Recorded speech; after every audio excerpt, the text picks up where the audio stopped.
knows or do something crazy. I'm doing that live. For sure, for sure. Dope. All right, we're gonna wait a second or two for people to pop in here. Where are you guys based?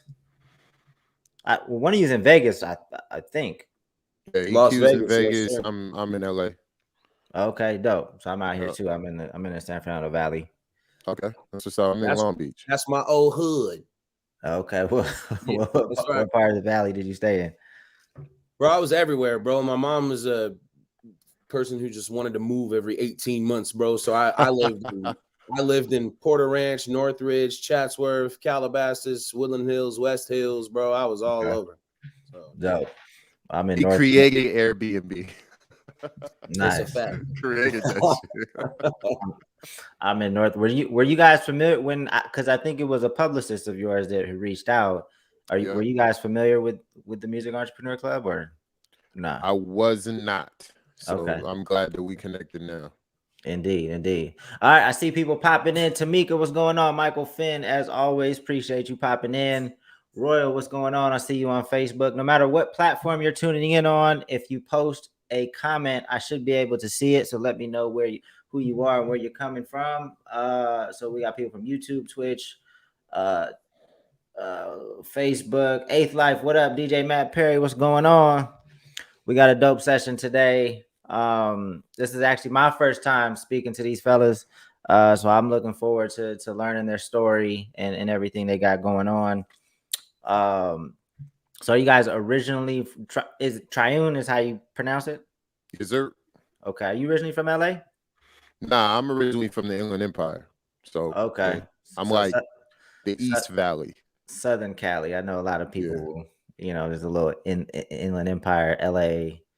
People from LA will get a little. People from LA get mad if I say I'm from LA. I'm from San Fernando Valley. Yeah, that's why I got to spec. You said you was from the 818. That's the only reason why I specified it. Aside from that, I just tell people I'm from LA. Yeah, I'll rep. Matter of fact, when I was in elementary, it started young because when I was in elementary, I hooped, and we would separate the teams like based on the cats that got bussed in and the cats from the valley.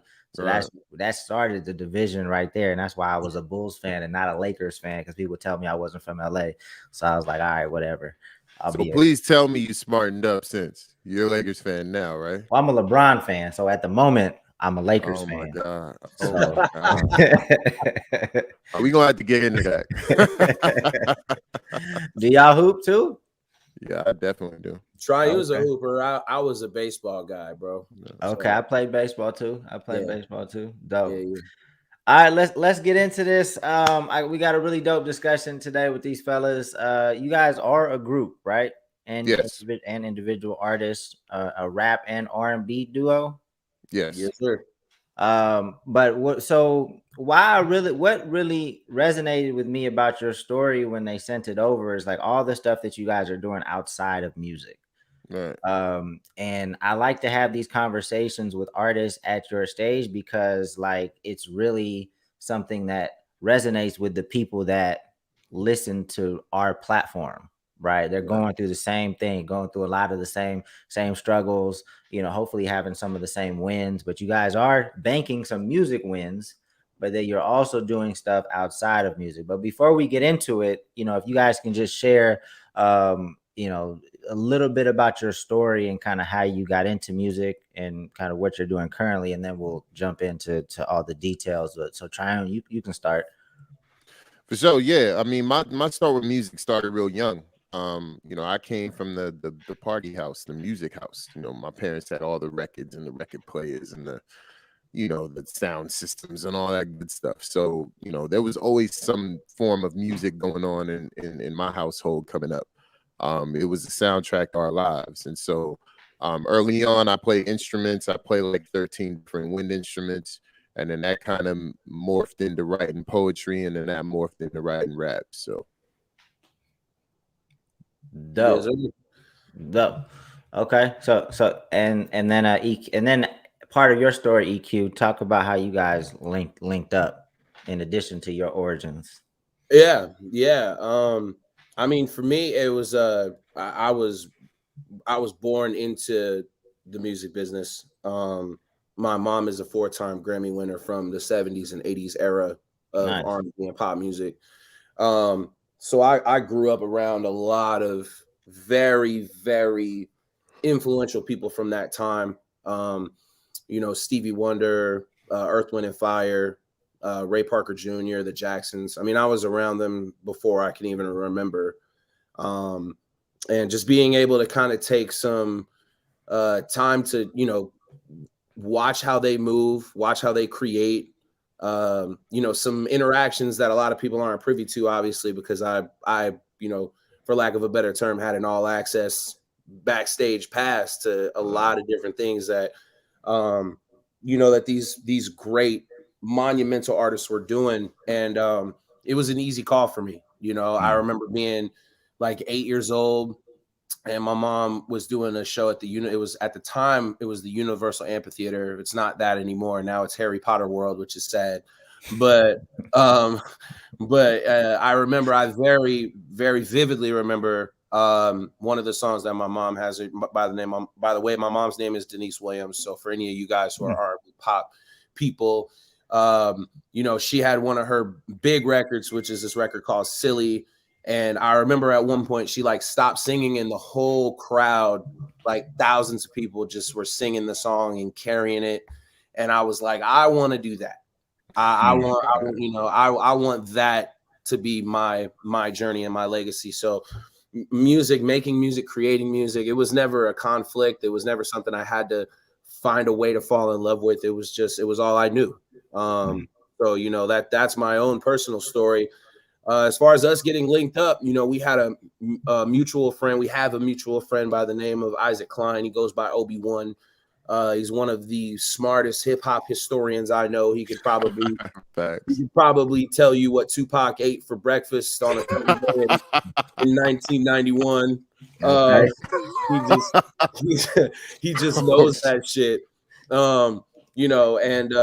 He's known Triune. He was actually really close with Tri for a long time, and him and I became friends, and he knew I made music, he knew Tri made music, and he just suggested, he was like, hey man, like you guys would be great together. Like you guys are, polar opposites as well as, the same person at the same time. And, if that even makes any sense. And, so he recommended that we work together. Some time ended up going by.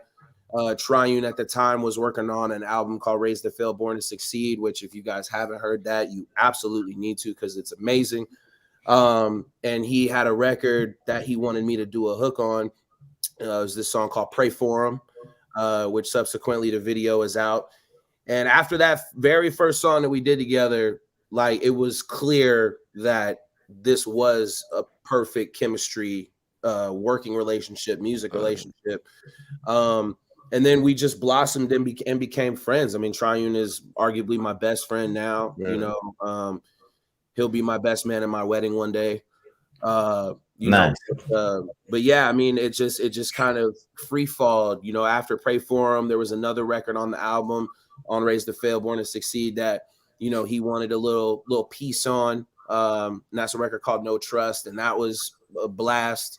And then we just started making music together. Shortly thereafter, we made this record called Forever, which was placed on ESPN with USA Football. We got a lot of love from the radio peoples, and it's just kind of snowballed in the best way possible from there. And now. Yeah. So that is one. I mean, might as well jump to that now, because that is one thing that I saw. You guys have been fairly successful getting music placed in television and film. Would you mind sharing kind of how you guys go about that? You go through like a company? Are you developing these relationships with music supervisors yourselves? That's something that all these artists want and producers want is placements in television and film. But how have you guys found success in that lane? All of the above, man. So EQ is a very persistent person. The Forever placement came by him literally bugging a music supervisor at ESPN for probably over a year. It was a minute. Like he was sending him an email like every week. And then finally he got back to EQ like, turn on ESPN this morning at whatever time it was. And then we turned it on and boom, it played. And then we also EQ's cousin, Jason, he's just one of the best videographers in the world, especially when it comes to the sports stuff. A lot of stuff that you see on ESPN, whether it's a 30 for 30 or any other sort of documentary type of content that they release, he's behind a lot of it. And he's just, I mean, he's just an amazing eye for content. So, you know, he's helped us a great deal, as well as his partner TL. She's helped us a great deal. And then just creating our own, you know, our own unilateral relationships as well. You know, where, you know, we just reach out to people, create a cool relationship, and next thing you know, you know, they want to, you know, feature our music in, you know, different mediums. So no, so that persistence is key, right? Like, you know, a lot of times, you know, people get in their own head. They hit people up one time, two times, and they're like, they're not interested, and they don't hit them back. Well, you never know really why people are not hitting you back these days. I know that even for me, like I'll get in my own head. I'm like, man, why these people ain't hitting me back? But what was the communication like in those emails that you were sending? Were you sending a song that you felt fit a particular show, or what was kind of the messaging in those emails over the course of that year? Yeah, I mean, for me, because of the fact that I've been blessed working in the music business officially, outside of my artistry, but as a business person since I was 19. I've been a booking agent and an artist manager for a handful of artists from that same era as my mom. I was able to cultivate those relationships on my own. I wanted to work in the music business, even if it wasn't as an artist, because that was the business of music that I was passionate about. So I knew that, you know, my time would come at one point or another, as long as I was in and around these people. And my way to get in was to manage and to be a booking agent. So, you know, so with these people at ESPN in particular, I never heard them say no.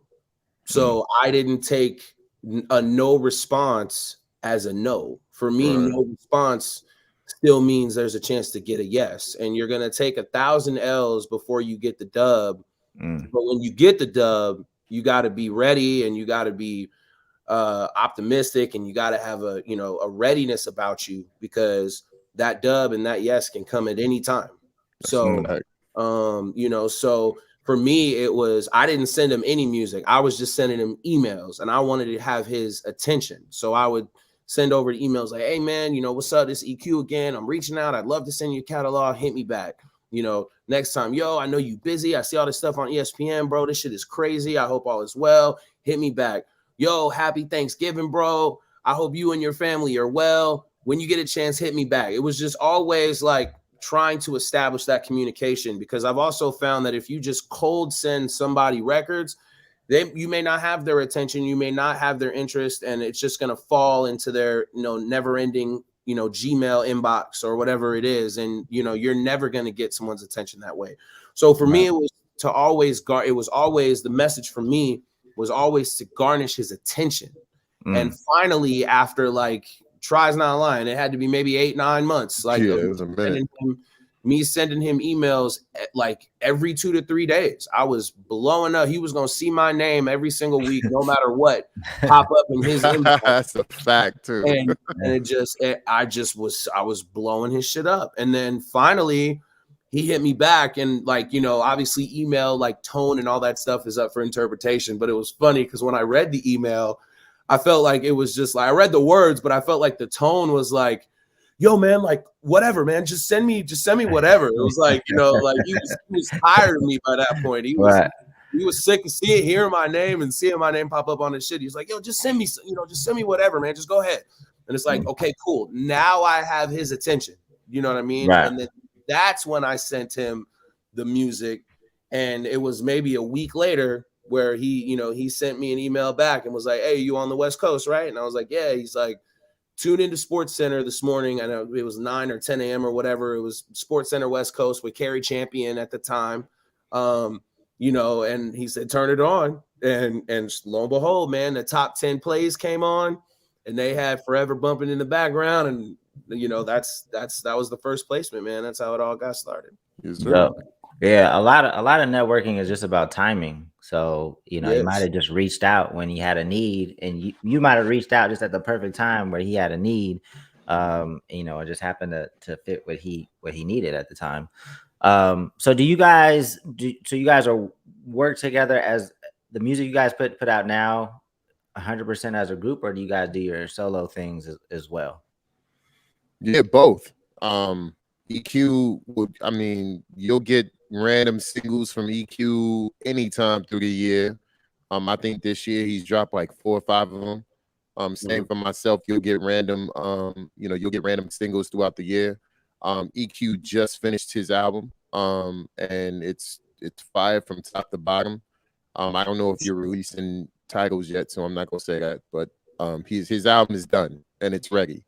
And I'm knee deep in my next solo album called The Green Tape. So, of course, you know, combine business usually takes precedence and takes priority over whatever we're doing solo wise, just because there's so much of an effort that's usually put into our records. You know, we hire PR, you know, we're with Viper Records now. So, you know, they're putting the push behind things. And yeah, I mean, it's priority over what we can do as solo artists at the moment. So, you know, I'm slowly working on the Green Tape. He's done with his project, but right now, what's really slated is Ambition, which is the album that we're going to be putting out with Viper Records at the top of 2022. So that album's done. It's been done. Videos shot. Everything is just pretty much ready to be rolled out. But you know, you'll be getting. I'm sure in 2022, you're going to get a Combine album. You're going to get the Ambition album. You're gonna get an EQ solo, and you're gonna get a Triune solo, all in 2022 for sure. Dope. Yeah, man.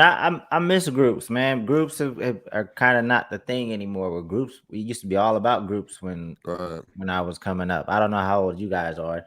You know, I'm a fair assumption that I'm a decent amount older than you guys, but yeah, I think groups. And we had this discussion on this platform before, just like, you know, just the economics of why maybe groups aren't together. Maybe there's a lot of ego. It's just tough to keep folks together these days. You know, with social media, and I don't know, just a lot of different factors that are different than when, you know, I was younger.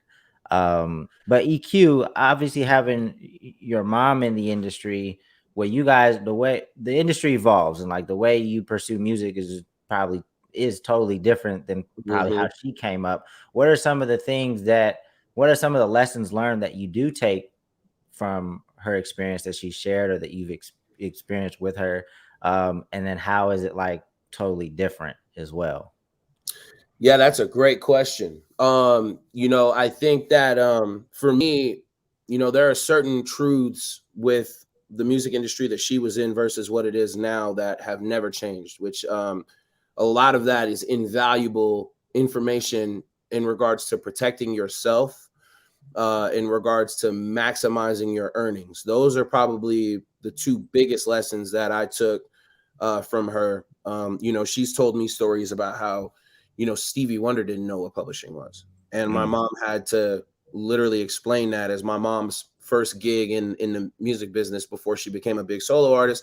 You know, she sang background for Stevie Wonder. She was a part of Wonder Love. So, you know, she knew even then about, you know, publishing, about, you know, songwriter splits, about owning your own masters.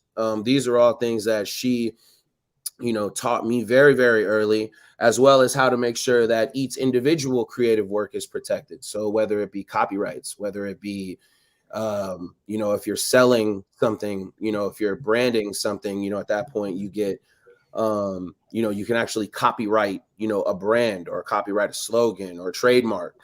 These are all things that, you know, she taught me very, very early. I remember the very first song that I ever recorded. She taught me how to do a poor man's copyright, which at the time, you know, she was trying to teach me how to, you know, spend my own money, you know, and build up my own music fan base. So I remember, you know, it was a CD at the time, for those who don't remember CDs, but it was an actual CD of all of the master recording. And literally we put it inside of an envelope. She made me buy a newspaper from that specific day. put a newspaper in there with the record, credits, everything, and then seal it, mail it back to myself, and never open it. I still have that poor man's copyright sitting in a box in a storage unit. Right. And, and that was how people used to copyright music when, you didn't have, the proper tools, or you didn't know how. And that was something that still, even to this day, holds up as a copyright. And so she taught me those things, but she's also, admitted to me that the music business of now is unrecognizable to her. In regards to how people move, they had a term called payola back in the day, where people would actually charge you for certain music services, and now everything is payola. If you don't have money, then you're not going to get the publicists, you're not going to get the placements, you're not going to get the playlisting, you're not going to get DJs behind it, you're not going to get anything. And so now payola is kind of a taboo thing to say, because it's everything is that way now. Right. So, she, has credited me for how I've studied the business, how I've learned, about the importance of contracts, the importance of protecting yourself, protecting your intellectual property, and all of that is invaluable information that I could never thank her for enough, because it's proven to be very, very helpful. And now me and Triune, it's funny, we operate from a place, where it's like, I wish someone would try to steal one of our records, because all of this stuff is protected. And, not very many independent artists have that acumen in order to do that. Well, that's something that we give a lot of resources for and talk a lot about on this platform. So hopefully the people watching and listening to this, have all their music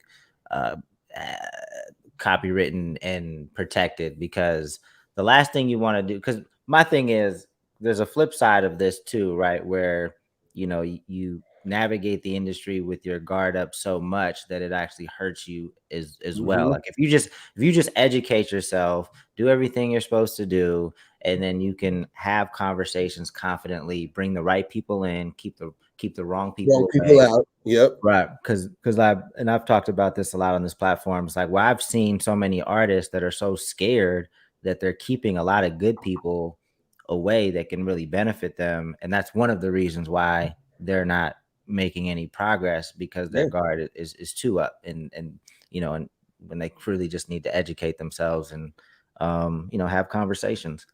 Right. So you guys are doing a lot of stuff, it seems like, outside of music along your music journey, and that's really what I wanted to talk about too. I think it was EQ. You have a shop in Vegas, a coffee shop. I do. Yeah. Do you want to talk about like why you started that, how you started it? Does it help your music career at all? Is it something totally separate? Because I think that's just interesting. I just think it's dope. Well, I appreciate it, man. Yeah, I mean, it's been a huge blessing. It's something that it's probably the only positive thing that came out of COVID for me. I was I was a booking agent and a road manager for artists from the time I was 19 all the way up to COVID. And when the entertainment business shut down, I looked at myself in the mirror and just was like, dude, I never want to feel like this again. Like having issues with finances or where my money's coming from has never been an issue up until that, and once COVID hit and the entertainment business again is shut down, I had to take a really hard look at myself and think about how I want to diversify myself in a way where I never had to feel that way again. So, I've always been passionate about coffee. I drink it every morning. I'm definitely one of those people who's like, bro, don't talk to me until I've had my coffee. Like, it's just not, it's not going to work that way.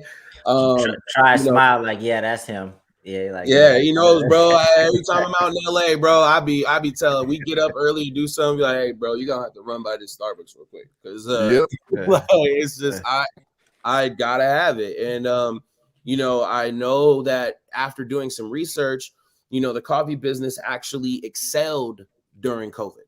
It's actually grown.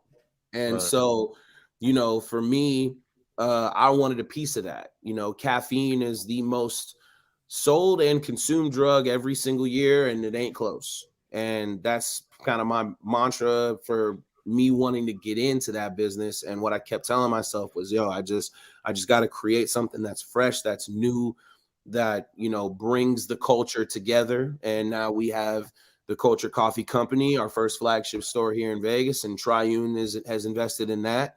Dope. And you know, I mean, it's something that's growing every day, and you know, I see it definitely within the next 5 years.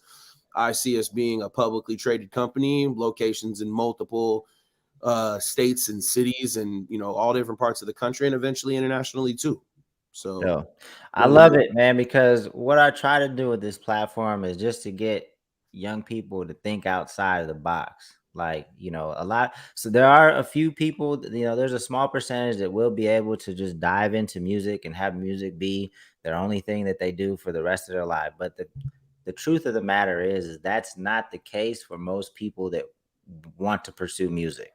Right. So we're gonna have to be more creative. There's a million ways to make money in the world so that you can continue to do what you love. So I love it. Where is the shop located? it's on Sahara and Rainbow, just about 2.5 miles off the strip, man. So we're in the city, you know, and it's just making music as a primary. Having, if you're an independent artist or someone who doesn't have major cachet, having the music business be your only form of income is not sustainable. It's not realistic. You know, you have to be able to do business outside of that. All of the great ones, even now, even the ones that have huge cachets, they're doing other things. And Triune has a barbershop and a shoe consignment store in the IE. You know, he was a big inspiration for me to open my own brick and mortar. You know, and this was something that a couple years ago was new to the both of us, and now both of us have, you know, have brick and mortar locations with things that we're passionate about outside of the music business. Triune's a big sneakerhead. He's got probably one of the best personal sneaker collections I've ever been around. And you know, like I said, for me, it was coffee, man. Like I said, for me, it was coffee. All of my peoples and most of the people, I wouldn't say all, but most of the people I know and run with, everybody drinks coffee. You know what I'm saying? No, I definitely want to talk about the shoe store as well, for sure. Because again, I just think this is super interesting. This is the Music Entrepreneur Club, so we always try to get people to think just as entrepreneurs, because you know, like I said a few minutes ago, there's just a million ways to make money. Do you merge? Do you play your music in the coffee store? Do you ever perform in the coffee shop? Like, how do you where do you merge the two passions at all? Yeah, no, absolutely. The Combine and Triune and EQ are running on that coffee, the Culture Coffee playlist, man. Yeah, always. Super dope. Nah, I used to live in Vegas. I used to manage Dizzy. Okay. Oh yeah, I know. Yeah. Okay. So I was in Vegas for a few years. I actually be back a couple times in December. I'm out in Vegas a decent amount. So I'm familiar with the area for sure. Okay. Yeah, no, for sure. I'll check it out.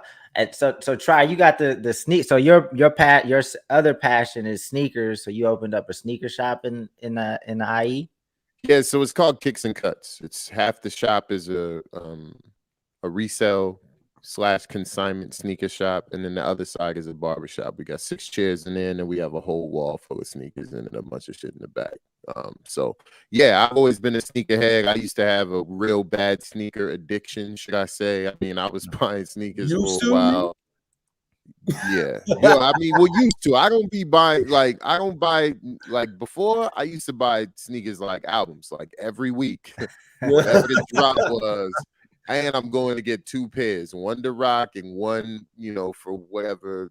One to flip. One to flip. So yeah, so you know, I built my collection, you know, over time. One of my, you know, EQ's obviously one of my best friends. One of my other best friends is who I opened the shop with. And he has a pretty dope, you know, personal sneaker collection. We was kind of like one up in each other for years. And then he started a sneaker store called Chamber of Souls before Kicks and Cuts. And that did well, but they weren't able to sustain their location. And we, you you know, we felt like the barber client was the same as the sneaker client, the same person. Um, and so we decided that we wanted to couple the barbershop side with the sneaker side, and we did that. And actually, it's crazy we talking about this today because today is the 2-year anniversary of us opening the store. Yes, sir. So, Congrats. yeah, Congrats. thanks. That's super dope. And you mentioned, obviously you did a little bit of research because cats that do get their hair cut a lot obviously want to stay fresh, look fresh, so they might venture over to the shoe side of the store and get some shoes as well. Has it been, because my homie has a barbershop literally right down the street, Okay.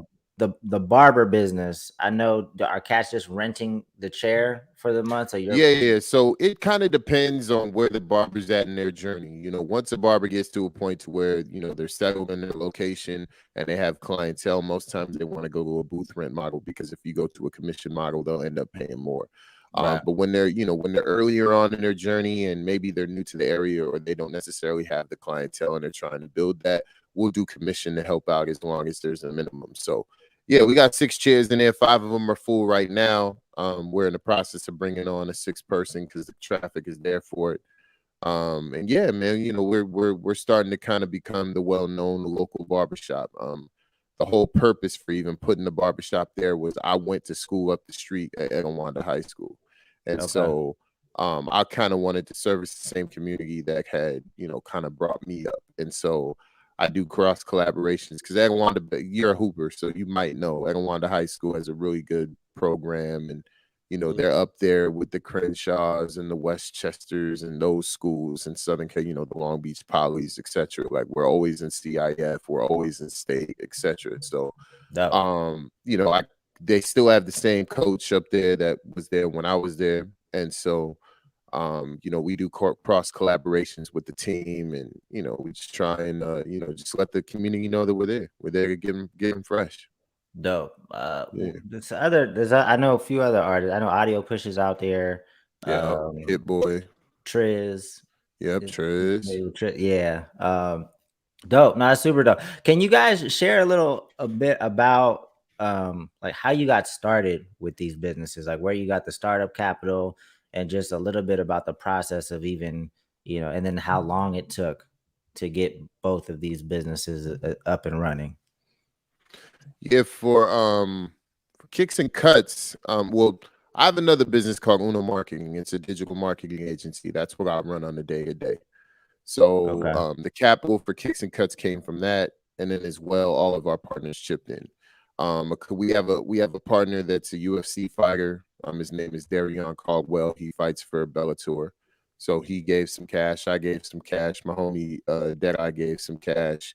And then we have 2 other strategic partners that kind of, you know, helped with getting it together. So that's kind of how we, you know, banded together to make that happen.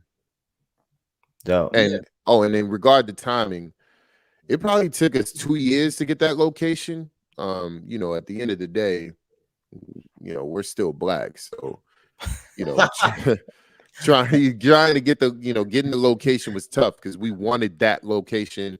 And at the time, the landlords at that location were kind of like, I don't know if I want that sort of clientele here.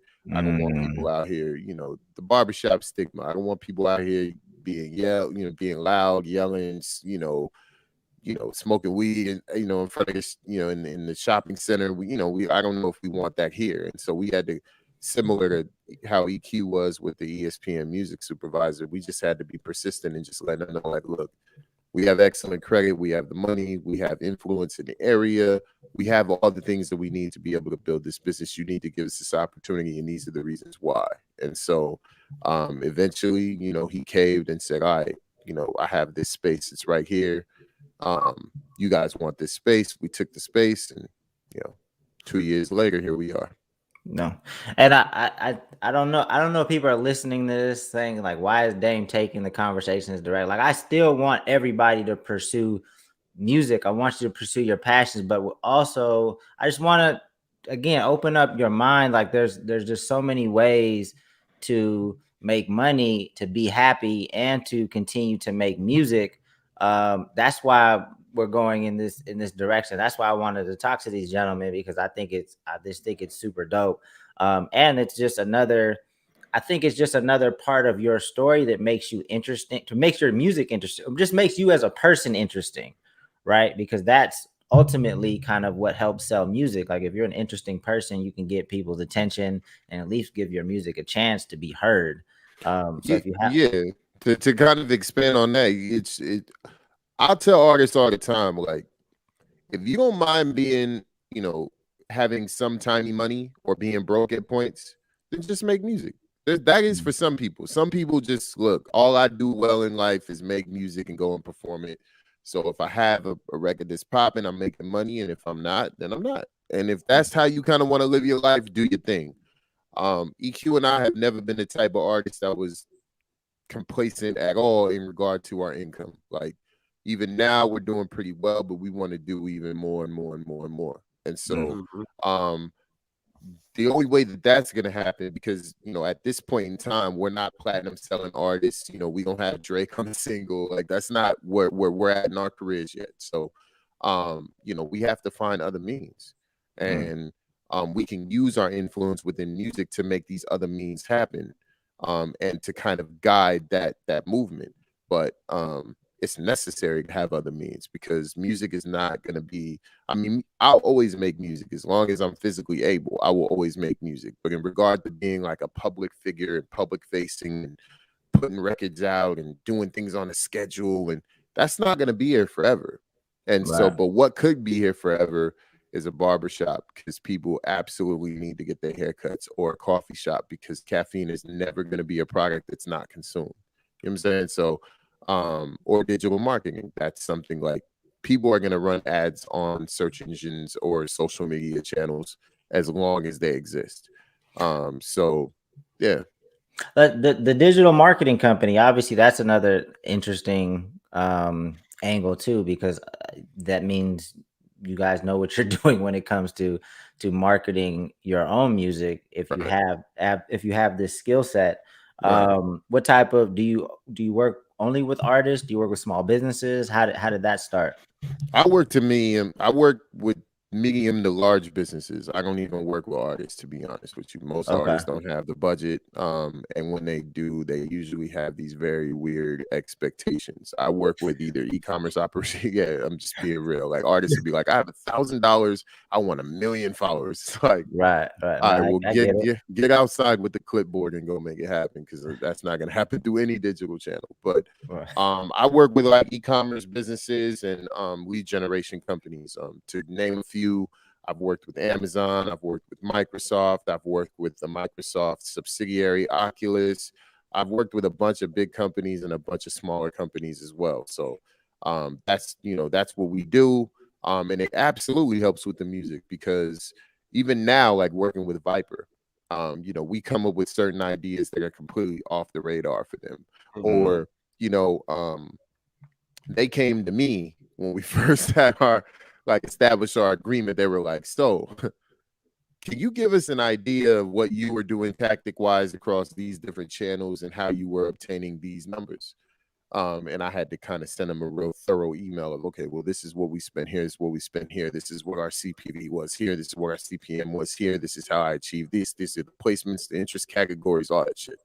And so it helps when when you have that core competency within the circle, because it saves us time, it saves us money, it saves us having to learn it ourselves, since we already have that that skill set.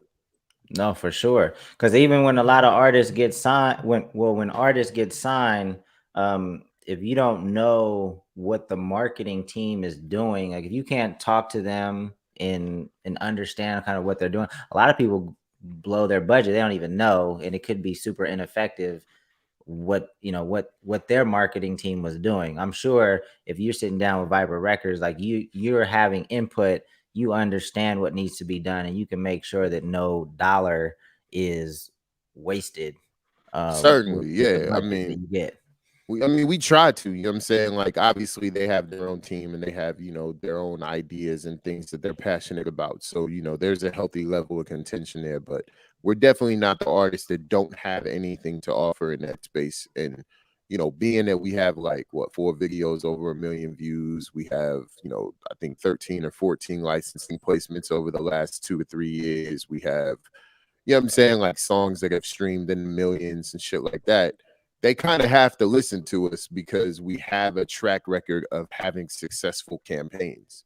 And so, they kind of can't not take heed to a certain degree as to what we're doing. And so it kind of makes for a good back and forth and a good exchange of, or meeting of the mind, so to speak. And when and where did you start picking the marketing stuff up? It was in 2008. I was in a fucked up situation because the economy was all fucked up. And That's actually when I got laid off, and that's when we started a record label. So I remember that time in the economy very vividly. You know what time it is. So yeah, had a friend of mine that was in digital marketing. He kind of taught me the ropes and got me going. And I've been doing it ever since. At first kind of working for other companies and learning the ins and outs of how all the different departments work with each other. But always with the goal in mind that I was gonna branch off and do my own thing. Right. So as a group, in order to get where you guys would like to be, what do you feel like you need? Like if you could just snap your fingers and be like, this is what we need, and we can start making, I mean, you guys have some traction, but we can start progressing a lot faster if we have this. What do you guys feel that is? Oof. I think it's visibility for me. I think there's not a deal that Triune and I can't close. But in order for that to happen, it requires us to have a certain level of visibility. So, like I said, anytime we do live shows, anytime we sit down and talk to people and they get a chance to see how we think and, the ideas that we have. For me, we're batting 1,000 when it comes to selling to people in person, when it comes to doing things one-on-one, or even in group scenarios where we can showcase ourselves, we can showcase our acumen, we can showcase what we do, our ideas, the things that we've accomplished, the fact that we did a vast majority of it without any help. We just did it on our own 10 toes. And I think for me, it's every time we're visible in any space, we close the deal. Got you. Would you say the same thing? Try, you got something. I mean, visibility is kind of broad, but I'll take that one. Yeah, I mean, I would definitely say to kind of get a little bit more granular with that. Like, I feel like the visibility needs to be more on platforms like this, where we get long form, either audio or visual platforms where we actually get a chance to speak at length. When you pop into these little tiny interviews they have you do on, no shot to this platform because we've been on this platform, but like if you're like on Sirius XM or you're like on an FM band radio station, right? Everybody's working on these real tiny time constraints, and it can make it real tough to get your point across or for people to actually get to know you. Whenever we do these longer, form podcasts or these longer form interviews, we get a chance to really, really dive deep into who we are, what we stand on, what our principles are, what our morals are, what our standards are, what we do for a living, how we got to, where we're at, and we're, and kind of giving people an idea as to where we want to go. We're kind of batting 1,000 when it comes to people falling in love with us. And so I feel like, the more platforms we could be on like this, that have, bigger platforms and bigger audiences, the bigger the audience that we're in front of, we do well. And then as well on stage, when me and EQ have never had a bad show together. Like, and I'm not over here capping at all. I'm just being honest. Like, we've never had a bad show, so yeah, I mean, like, we just got done rocking a big show in Las Vegas. We opened for Cube and Warren G and Exhibit, bunch of guys at the Orleans Casino. And there was probably about 3,500, 4,000 people in there. We shut that shit down. We was taking pictures, signing autographs, all sorts of shit after the show. So I feel like in the performance arena, and then as well in the longer, format speaking arenas, we do extremely well. Dope. Have you guys thought about just starting your own podcast, or do you have a podcast? We do. We're on hiatus right now. But I don't know if you know who Doughboy is from All Def Digital, Wildin' Out. Oh yeah, light He skin yeah, cat. yeah. He's actually he stay out by you. We had a podcast called Worst Take, which was a sports podcast, and we're planning on bringing it back pretty soon. We had to take a little hiatus because he got busy, we got busy, just life. But It we're gonna be happened. bringing that out. We're gonna be bringing that back. You can check out Worst Take on YouTube, and you can check it out on all the podcast platforms too. So yeah, I actually just met because I manage comedians. I manage a cat named Big Ja and another Oh cat named shit! Oh Mink. shit, So yeah. so wait. Yeah. Then I hold on. I was just chilling with you at the Drake event, the Till Death Do Us Part. What weren't you there? Well, I was there, but your video right now is very like grainy, so I can't. Yeah, You was yeah. there. That's crazy. You was there. We was just chilling together because Yeah, I just yeah. Minx just hit me up the other day and I couldn't go because I had my kids and shit. He just hit me up Okay. to go to the Clipper game. Yeah, He yeah. literally just Okay, hit me up to okay. go I to seen the and him. we was yeah, Yeah, small that's world, yeah. crazy. It's a small ass world, man. It's small. I was like, when you first popped on, I was like, yo, dude looks wild familiar. And then I just didn't say nothing. And when you said I manage comedians and shit, remember I asked you, I was like, yo, Doughboy is looking for a manager. Remember I said you were like, Yeah, yeah. well, No, I kind of manage guys that I have a certain type of relationship with or whatever. yeah, I don't even look to manage. Like I don't, Ja and I have gone back since college. I don't look for any clients ever. Like it Yeah, just, it's just yeah, I feel like I got a skill set and he needed some help. So we just connected. But yeah, no, that's super crazy. right. Now that I see you clearly, I see you a little more clearly now. Yeah. I was like, when you first popped on, I didn't want to be because we ain't had no time to intro. So it's like, Right. I'm not gonna say shit. But after you said, I was like, yo, I was just with homie the other day. That's funny. Yeah. Nah, that's super crazy. Yeah. Now, EQ, can you remind me the name? Because I don't know if I'll be able to make it. And then my next Vegas trip is going to be super quick, but I will definitely get there for sure because I'll be in Vegas a few times over the next couple of months. I'll have to get your info and the name. The name was what again? It's the Culture Coffee Company. The Culture Coffee Company. Okay, Yep. dope. Or just the culture, because that's what we are. You know what I'm saying? Okay, indeed. So I want to give people a chance to ask questions if they have any. I know this conversation has been a little different than what our normal conversations are, which is completely fine because I think the information shared is great, and their experience. I again just want to get you guys to open your minds of what the possibilities are, how you can start other businesses that might complement your music. It definitely complements your story and your brand. So yeah, I think this conversation was super dope. But no matter what platform you're on, if you type in the comments whatever your question is, I should be able to see it. So if you have a question, I'll wait a few minutes to see if people have questions. If not, we can wrap it up. But man, I'm glad we reconnected in this way. Yeah. Absolutely. Super dope. Are you going to see the Raiders? No, I'm not going to see I'm not. I have nothing against the Raiders, but I'm not going to see the Raiders. Not questions for me, Bufo. Not questions for me. Questions for them. We're not Raiders fans, so don't. No.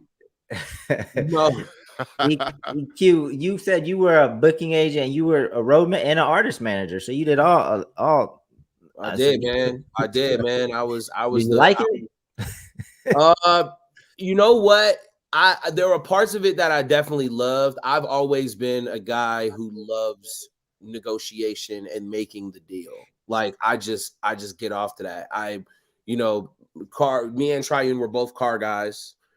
We both worked in the car business, selling cars behind the desk, different things. And being in the trenches in a negotiation is just like arguably I love it. I love it. No. So being an agent and being the manager, I was the first one in and the last one out. As an agent, I was the first person you talk to. You can't get to my artist unless you go through me. And then as a manager, I was the person who was on the back end, making sure that all of the things that I personally negotiated were taken care of the right way.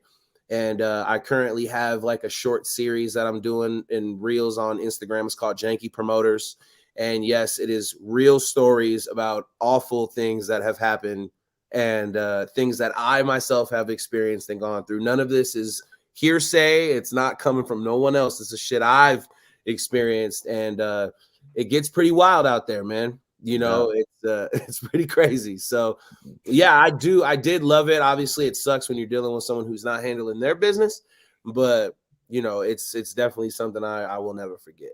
Dope. I love the conversation because you can tell that you just casters have a lot of life experience, a lot of different jobs, a lot of different responsibilities. So we are actually in the process of potentially starting another pod. So we have an MEC podcast, but I was gonna start a separate podcast, almost similar to your Janky Promoters, but it would be, because oftentimes when things go wrong in the music industry, we only hear the artist side of things because they're the people with the platforms.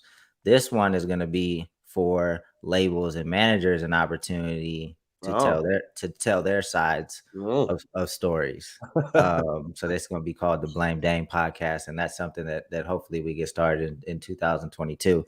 But yeah, I think it's necessary. I'd love to come on there, bro. I'd love to be a guest on that, bro. Get my sword sharpened, nigga. I'll be a lot of stories. But hey, we did have some questions come through, so let's see if we can answer a few of these before the hour is up. One who is send asked a pretty, probably this will be a quick answer, but what CPM? Try. It's cost per 1,000 impressions. That's it. There you go. Cost per 1,000 impression. It's a marketing metric. Yep. If you just Google CPM, it'll come up with a pretty detailed definition as well. Dope. Okay. Question: can we see their sneaker inventory they have in their store online? Do you have a website for the shoe store? We do have a website, but we don't have the inventory just because we turn over pretty fast. But if you DM us, we can let you know if we have what you're looking for. We have pretty much all new releases, and we have a bunch of, I don't want to say vintage. That sounds like we're carrying like 84 Jordans. No, but I mean like vintage, like 2015 to up till current, so we may have like, just to name a couple silhouettes, like we may have like the Motorsport 4s, or we may have the Grant Hill 2s from Fila, or we may have we may have the Bragg 1s or some shit like that. You know what I mean? What's I could put the website in the chat. What's the website? kicksandcutsie.com. No funny spelling, just KICK. There's a Z at the end. So Kicks and Cuts with a Z. Kicksandcuts.com, my bad. Yep, and Cuts with a Z. And you can see the shop right there. Oh, I just put it in the chat. Or somebody said, how about Iversons? You got some Iversons? Yeah, we do got some Iversons right now. Okay. I said just go to our Instagram page and DM us and just be like, yo, I'm looking for these, and our guy will get back to you and let you know what's good. Okay, dope. All right, we're gonna go ahead and wrap this up, fellas. If you want to stay on for a second, just so I can get your info, I'll get your number, and we can just exchange contact info. But you have any last words of advice for our community? What's the most impactful thing somebody has shared with you that has stuck with you, whether it's from your mom or somebody else in the industry? Yeah, man. For me, it's the people who win. The common denominator for winners is that they never gave up. So the quickest way to lose or take an L is to give up, is to not be persistent. That's the immediate route. So, for anybody out there who's running a business, who's making music, who hasn't hit the stride that they want to, who hasn't hit the place they want to, surround yourself with people who care about your well-being and want to see you win, and never give up, man, because that's the only way to truly lose is to give up. So be persistent, be consistent, and there's no such thing as luck, man. Luck is when preparation meets opportunity. So stay on your toes and, never give up, man. That's it. Yeah, for me, it's 3 things: planning, road mapping, and execution. Anything can be accomplished with those things. You got to plan, you got to set a roadmap for how you're going to execute, and you got to execute those in between steps, which is your roadmap. So if you can do that with anything, you can accomplish it.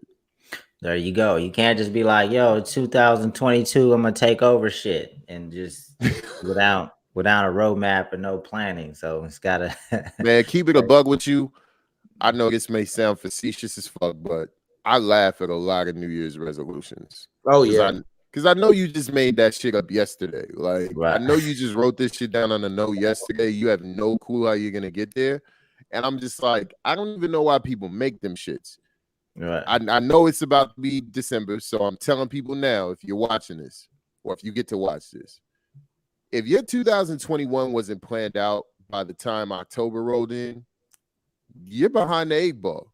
You know what I'm saying? Like, you can't just plan shit in your head or just writing it down in a note and think that that's going to somehow render a result. It's not. You plan, it's real planning. Like, when you plan to go buy your car, you're like, oh, I got to save X amount and then I can afford X amount a month.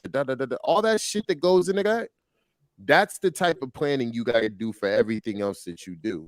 And it's not fun. That shit's not, it's time consuming. It's not the most appealing thing in the world to do, but it's necessary to be able to accomplish it. For sure. For sure. Well, I appreciate it, fellas. Just stick around for a second. Everyone else, appreciate you tapping in. I just fucked up my screen. Hold on 1 second. Appreciate you tapping in. You have a session on Thursday with Payne, and then Aaron Knight will be taking my session next Monday. So I will see you on, I think next Monday is actually my birthday. So I'll see you on the 13th. I'll be back on my next session will be on the 13th. So everybody have a good one. I'll see y'all. Peace.